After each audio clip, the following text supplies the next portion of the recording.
the member for Esquimalt-Fuka to respond. Well, thank you very much, and I do appreciate that all of us have our heart in the right place in this House. That's why we come here. We come here to represent the diversity of Canada, so it's not a question of someone here having their heart in the wrong place. That's right. I would say with respect, the Supreme Court gave Parliament a year to come up with a new approach. Nothing in that says that we can't ask them if that new approach meets the tests in Bedford.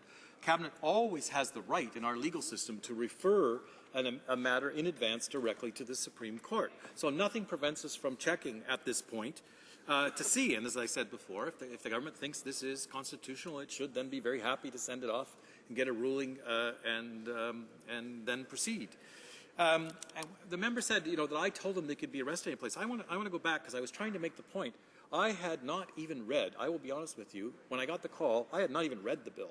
They told me what was in the bill. I didn't tell them what was in the bill, and it's plain for them to see the impacts in this bill.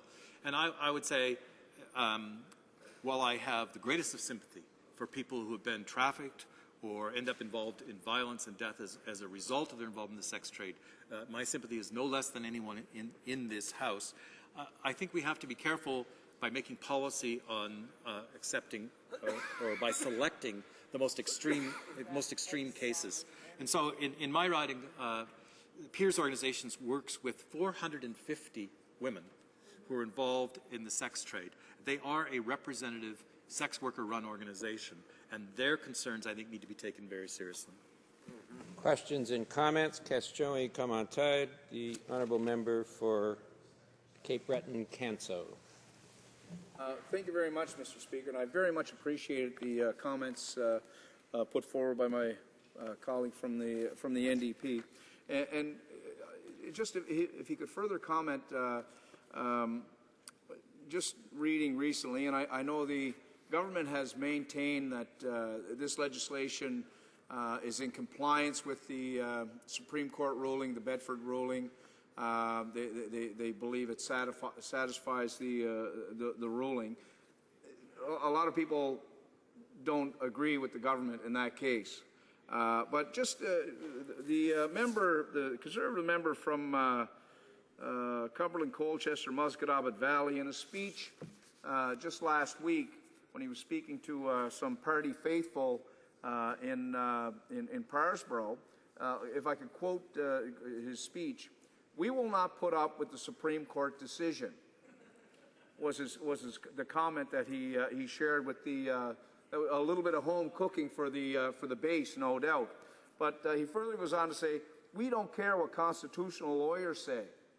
So I'm just saying, does this sort of peel back the veil that has been put forward by the government? Does my colleague believe that this sort of peels back the veil and really tells us what this legislation is all about to appease the base, the Conservative base?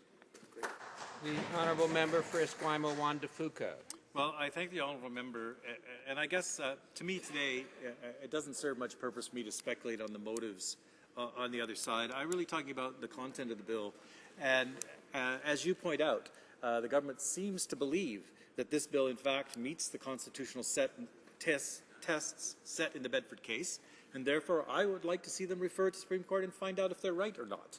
I know we have seen some signs of disrespect for the court system from some members on the other side of the House, but I would hope that that's not a general pattern that we would see, and one of the ways we could demonstrate that, again, is by sending this law to the Supreme Court to get a ruling before we engage in long and involved legal wrangling, spending thousands of dollars that could better go to benefiting sex workers who are involved in the trade than to lawyers and court processes.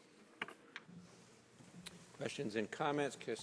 Question commentaire. The honourable member for Edmonton Strathcona. Thank you, Mr. Speaker. I'd like to thank my honourable colleague for his very thoughtful presentation and, frankly, for his years of service in both orders of government.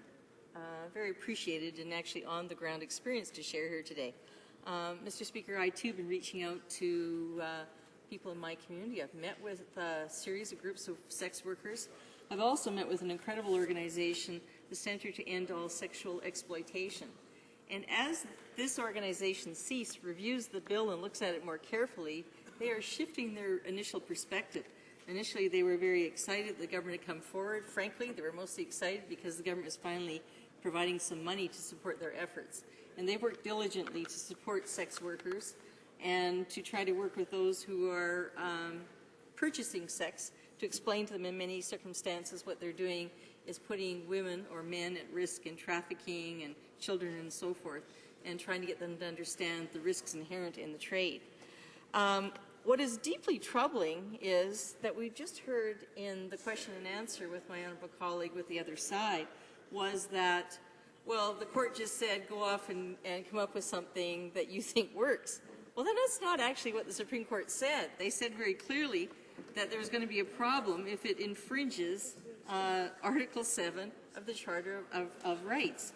And the one section that I'm hearing everybody concerned about is Section 15. And we keep hearing this invention of what the government thought or intended that maybe this section might mean. But when you actually read the provision, it puts a lot of sex workers at risk. And I wonder if the member could speak to that, about the very workers that he's talking about. And of course, he comes from the land of Picton. Is this putting these very kinds of victims at greater risk? The honourable member for Esquimalt-Fuca. Well, I thank the member for Edmonton Strathcona for a question. I guess I'm going to say again to her the same thing I've said. I want to avoid the dramatic today. I want to avoid the other parallels and just say I'm not claiming to have done great work with the peers organization myself. I'm claiming to benefit from the great work that they've done in my community and from their advice in saying to me very clearly that they believe that this bill puts their lives at risk, and therefore I will be voting against this bill. Resuming debate. Reprise de débat.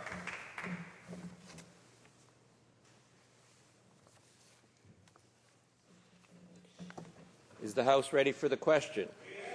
The question is as follows.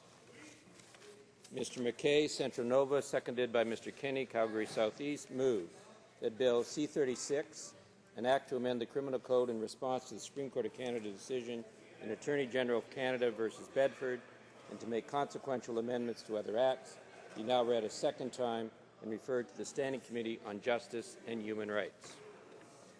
Plaît-il à la Chambre d'adopter cette motion?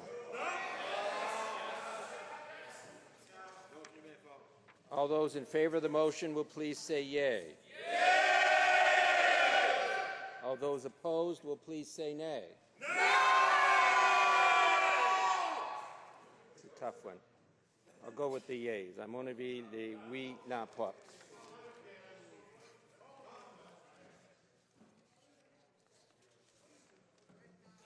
Pursuant to order made on Tuesday, May 27, 2014, the division stands deferred until Monday, June 16, 2014, at the expiry of the time provided for oral questions.